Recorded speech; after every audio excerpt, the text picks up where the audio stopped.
Hello, Gashi Babe! Meron tayong pag-uusapan ngayon. Ano nga ba ang tatlong magandang katangian ng isang content creator? Soriin ninyo.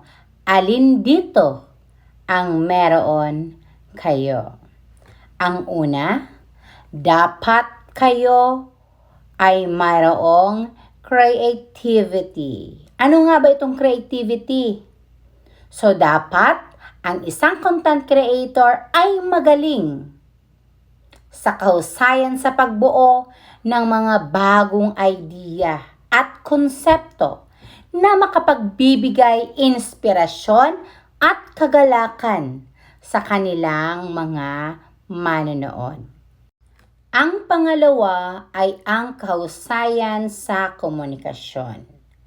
Napakahalaga sa isang content creator na dapat maiparating niya ng maayos at maipaliwanag niya ang kanilang mensahe sa kanilang audience.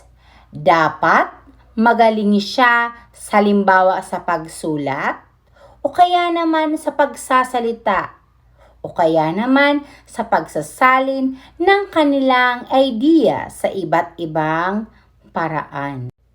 Ang pangatlo at ang pinaka-importante sa lahat, ito ay consistency.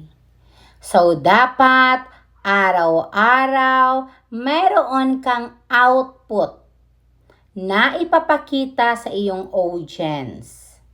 Dapat meron kang disiplina at determinasyon na mag-produce ng kalidad na content sa regular na basis upang mapanatili ang interes at suporta ng iyong audience.